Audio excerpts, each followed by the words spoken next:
Hello दोस्तों, स्वागत है आपका अपने यूट्यूब चैनल आइडियल एजुकेशन में, जहां मिलता है आपको शानदार, जानदार और दमदार वीडियोज। तो आज का वीडियो दोस्तों है, मैं बहुत ही इंटरेस्टिंग टॉपिक आज बताने जा रहा हूं कि किस प्रकार से कंप्यूटर सिस्टम को अटैच करते हैं, तो और किस प्रकार से कंप्यूटर अलग करते हैं, यानी कि किस प्रकार से उनके पार्ट्स को कनेक्ट और डिसकनेक्ट किया जाता है। क्योंकि आज हमारे पास कुछ कंप्यूटर्स हैं जो डिस्कनेक्ट हैं, डिटैच है, और उनको हम कनेक्ट करके एक दूसरे से कनेक्ट करेंगे और कनेक्ट करने के बाद हम चालू करके देखेंगे किस प्रकार से वह वर्क करता है कि नहीं करता है।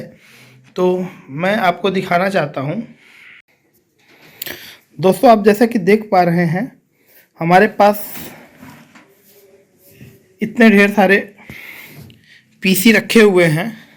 ये पीसी मेरे इंस्टीट्यूट के हैं, तो आज मैंने अपने इंस्टीट्यूट के सारी पीसी को डिटैच कर दिया है और अलग अलग कर दिया है। और आज आपको मैं एक एक पीसी को एक दूसरे में किस तरीके से कनेक्ट करके अटैच किया जाता है उसके बारे में दिखाऊंगा। ये आप देख पा रहे हैं कि ये माउस है हमारा। सारे माउस, कुछ वायर्ड माउस हैं, कुछ वायरलेस माउस हैं, और यहाँ पे मेरा सीपीयू है। सीपीयू में चूँकि पावर केबल लगा हुआ है, जल्दी में इसको निकाला नहीं गया है, तो इसको मैं निकालूंगा और उसके बाद एक एक सीपीयू को मैं एयर गन से साफ़ करूंगा, ब्लोअर से साफ़ करके आपको दिखाऊंगा किस प्रकार से आपको समय समय पर सफाई भी करनी चाहिए अपने सीपीयू और सिस्टम की। क्योंकि इसमें क्या होता है कि कुछ डस्ट के कण जो हैं इन फैंस पे और अंदर पार्ट्स पे बैठ जाते हैं, और मौसम बदलने पर मॉइस्चर की वजह से वो शॉर्ट कर जाता है, जिससे हमारे सिस्टम में प्रॉब्लम आ सकती है। तो दोस्तों, आप कंटिन्यू वीडियो पे बने रहिए। हम एक एक पार्ट को दिखाएंगे, एक्सप्लेन करेंगे, उनके कनेक्शन के बारे में बताएंगे और आपको अटैच करके दिखाएंगे। तो let's continue video.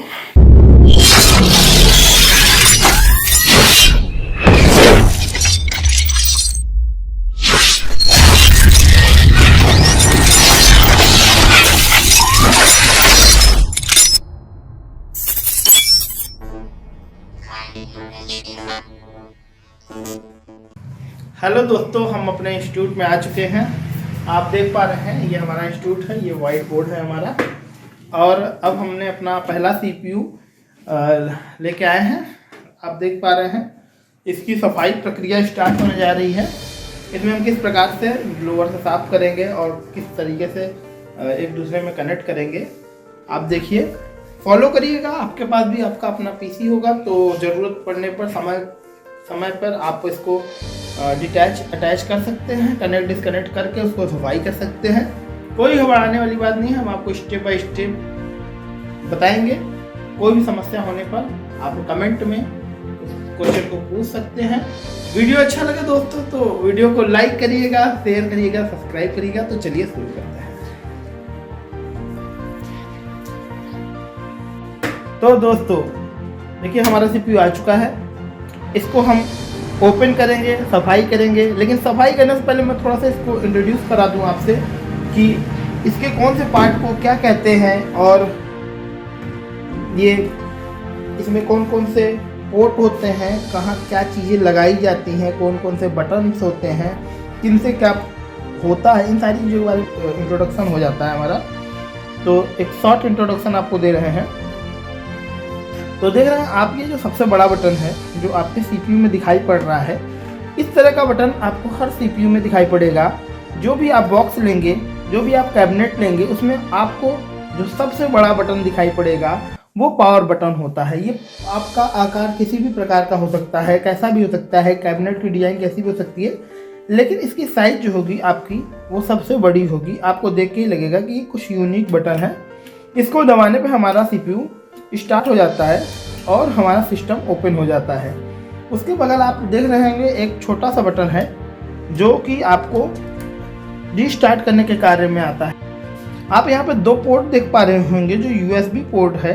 USB port के अंतर्गत आप पेन ड्राइव, माउस, कीबोर्ड, किसी भी यूएसबी कनेक्टिविटी वाली चीज़, कोई भी यूएसबी कनेक्टिविटी वाला डिवाइस लगा सकते हैं। जैसे कि आप इसमें कोई डाटा केबल के जरिए फ़ोन को कनेक्ट कर सकते हैं, आप पेन ड्राइव को कनेक्ट कर सकते हैं, आप CPU और माउस को भी लगा सकते हैं। इन दोनों के बीच में आपको दिख रहा है जो कि हमारा माइक कनेक्टर, माइक जैक और हेडफोन जैक है। और इसी तरह हम बैक पैनल की अगर बात करेंगे तो बैक पैनल में आप देख पा रहे होंगे कि हमारे यहाँ पर एक फ़ैन लगा हुआ होता है। ये फ़ैन हमारे SMPS को, इस पूरे पोर्ट में SMPS लगा हुआ है, इस SMPS को सप्लाई एयर प्रोवाइड करता है, हमारे SMPS में हवा देने का काम करता है ये फ़ैन। उसी के बगल में हमारा AC पोर्ट लगा हुआ है। आप देख पा रहे हैं यहाँ लिखा हुआ है 230 वोल्ट, यानी कि ये 230 वोल्ट को ही लेगा। बहुत ज़्यादा करंट या बहुत कम करंट पे आपके सिस्टम में कुछ प्रॉब्लम हो सकती है। ठीक है दोस्तों, तो यहाँ पे आप केबल को लगाएंगे, अभी आपको केबल लगा के दिखाया जाएगा। तो दोस्तों हम पावर सप्लाई के बाद नीचे पोर्ट पे आते हैं और आपको यहाँ पे दिख रहा है 2 गोले आकार के पोर्ट, जो एक तरफ ब्लू है और एक तरफ का ग्रीन है। ये ब्लू वाला पोर्ट जो है वो PH2 कीबोर्ड पोर्ट कहा जाता है। ये ग्रीन जो पोर्ट है ये PH2 माउस पोर्ट के नाम से जाना जाता है। ये माउस पोर्ट और कीबोर्ड पोर्ट पुराने PH2 मॉडल के कीबोर्ड और माउस को लगाने में काम में आते थे। नीचे आपको यहाँ पे कई पोर्ट और दिख रहे हैं जिनके बारे में जानना आपको बहुत ज़रूरी है, क्योंकि इनका सब पोर्ट का अपना अलग अलग नाम और अलग अलग प्रयोग है। तो सबसे पहले हम इस पोर्ट की बात करते हैं। तो इस पोर्ट को हम सीरियल पोर्ट बोलते हैं। सीरियल पोर्ट का प्रयोग हर एक सिस्टम में अलग अलग होता है। बहुत सारे ऐसे डिवाइस आते हैं जिसमें सीरियल पोर्ट के माध्यम से कनेक्टिविटी की जाती है और उसका जो लेग होता है, उसका जो कनेक्टर होता है वो सीरियल पोर्ट को ही सपोर्ट करता है। तो आप यहाँ पे सीरियल पोर्ट में कई सारे गेम या अदर प्रिंटिंग डिवाइसेस को कनेक्ट कर सकते हैं या और अदर नेटवर्किंग डिवाइसेस को भी कनेक्ट किया जाता है। और नेक्स्ट आपको यहाँ पे एक जो पोर्ट सबसे बड़े साइज का दिखाई पड़ रहा है, यह पोर्ट जो होता है इसको हम पैरेलल पोर्ट बोलते हैं। पैरेलल पोर्ट जो होता है वो पुराने मॉडल के प्रिंटर, इम्पैक्ट प्रिंटर हुआ करता था जिसको हम डॉट मैट्रिक्स प्रिंटर भी बोलते हैं, उसको कनेक्ट करने में काम में आता था। तो ये पैरेलल पोर्ट का प्रयोग अब ना के बराबर हो गया। मुख्य रूप से इन दोनों पोर्ट का प्रयोग अब नहीं होता है, परंतु हमारा जो यहाँ पे एक पोर्ट दिखाई पड़ रहा है जो ब्लू कलर का है, इसको हम बोलते हैं VGA पोर्ट। ये बहुत ही इम्पॉर्टेंट पोर्ट होता है। इसके माध्यम से हम अपने मॉनिटर को इसमें कनेक्ट करके डिस्प्ले लेते हैं। तो हमारा जो मॉनिटर का केबल होता है वो इसमें कनेक्ट होता है। नेक्स्ट नीचे के जो पोर्ट दिखाई पड़ रहे हैं यहाँ पे 4 पोर्ट, ये आपके वही USB पोर्ट हैं जिनका प्रयोग अलग अलग डिवाइसों को कनेक्ट करने में होता है। हालांकि सारे पोर्ट का यूज एक जैसा ही होता है, आप किसी भी पोर्ट में डिवाइसों को लगा सकते हैं। तो यहाँ पे 4 देने की क्या ज़रूरत थी, तो हम एक साथ USB टाइप के कई डिवाइसों को अपने सिस्टम में कनेक्ट कर सकते हैं। अतः यहाँ पे 4 USB पोर्ट दिए गए हैं। नीचे और बढ़ेंगे तो हमें दिखाई पड़ेगा, हमें यहाँ पे LAN पोर्ट दिया गया है। अगर आप अपने सिस्टम में इंटरनेट कनेक्टिविटी लगाना चाहते हैं वो भी LAN केबल के माध्यम से, तो आप इस LAN केबल को इस पोर्ट में लगाकर इंटरनेट कनेक्टिविटी ले सकते हैं। नीचे की तरफ बढ़ेंगे तो आपको यहाँ पे 3 जैक दिखाई पड़ रहे हैं, जो कि आपके 2 जैक आपके हेडफोन के लेफ़्ट और राइट स्पीकर्स के लिए होते हैं। कुछ ऐसे स्पीकर्स होते हैं जिसमें लेफ़्ट एंड राइट 2 साइड के वॉल्यूम के अलग अलग कनेक्टिविटीज होती हैं। तो उसके लिए यहाँ पे 2 स्पीकर जैक दिए गए हैं और बीच का आपका माइक के लिए होता है, यानी कि माइक्रोफोन आप यहाँ पे कनेक्ट कर सकते हैं। तो दोस्तों चलिए ओपन करते हैं CPU को। तो CPU ओपन करने की प्रक्रिया क्या है, जो इस तरफ बोर्ड जो पोर्ट वाला एरिया है, इधर हमारा मदरबोर्ड लगा हुआ है। हमें ध्यान देना है कि मदरबोर्ड साइड से आपको CPU को नहीं ओपन करना है, क्योंकि ये इधर मदरबोर्ड लगा हुआ होता है। तो सबसे पहले हम मदरबोर्ड के अपोजिट साइड से CPU को ओपन करते हैं, जिससे कि ऊपर के सफाई को की जा सके। हम सबसे पहले यहाँ पे लगे हुए स्क्रू को हाथ से ही खोल लेते हैं, क्योंकि यहाँ पे कुछ ऐसा स्क्रू लगा हुआ है जो हाथ से खोला जा सकता है।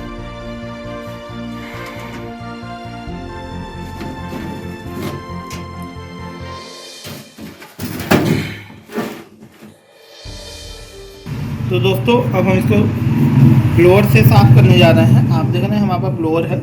अगर आपके पास ब्लोअर हो तो ब्लोअर से साफ़ करिए, और नहीं तो आप कोई भी ब्रश ले सकते हैं जिससे पेंटिंग की जाती है। सूखा ब्रश लीजिएगा नया, और फूंक मार के इसको हल्के हल्के हाथ से साफ़ कर सकते हैं।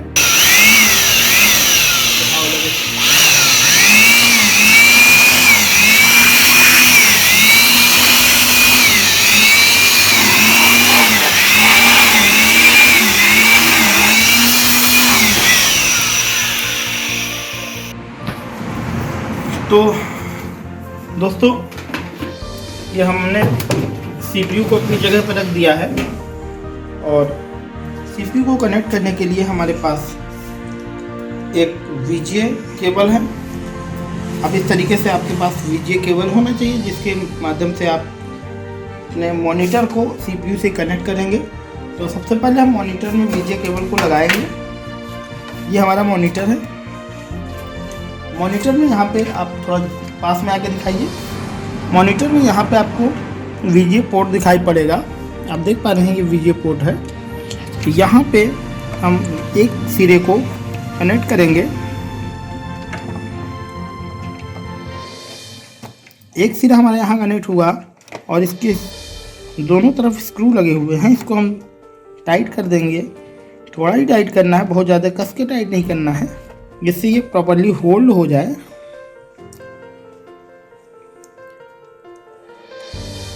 तो इस तरीके से हमारा मॉनिटर रेडी हो चुका है, और हम इसको उसकी जगह पर रख देंगे। यहाँ पे जैसा कि पहले मैंने आपको बताया था कि ये हमारा VGA पोर्ट होता है, जहाँ पे हम दूसरे सिरे को लगाने जा रहे हैं। तो हम दूसरे सिरे को यहाँ पे हम कनेक्ट करेंगे। इसमें इसके आकार के अनुसार देख लेंगे किस तरीके से सिरे को लगाना है। ये हमारा कनेक्ट हो चुका है। इसके भी दोनों स्क्रू को टाइट करेंगे, इससे प्रॉपर्ली अपने आप को होल्ड कर ले।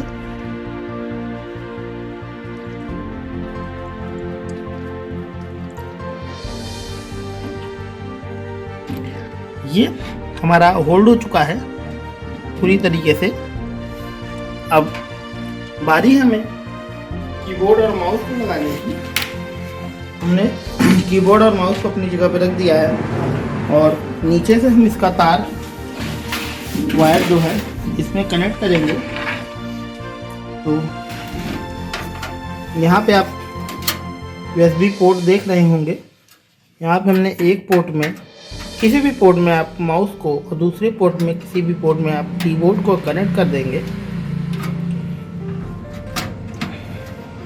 ये प्रॉपर्ली लग चुका है हमारा कीबोर्ड और माउस। अब बारी आती है हमारे पावर की। तो हम ये पावर केबल है हमारा, जो कि हम CPU में लगाएंगे। एक सिरा इस तरह का होता है, दूसरा सिरा ये प्लग आपके बोर्ड में लगाने वाला होता है। तो इस सिरे को हम CPU में लगाएंगे। प्रॉपर्ली इसको हम फिक्स कर देंगे अपने CPU में, और दूसरे सिरे को हम बोर्ड में लगाएंगे।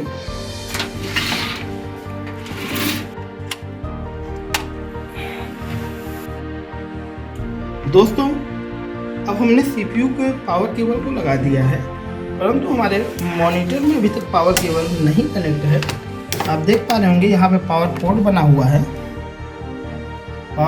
हुआ है, लेकिन अभी तक हमने इसको कनेक्ट नहीं किया। तो आप इस तरह के पावर केबल को अपने मॉनिटर के पावर पोर्ट में लगाएंगे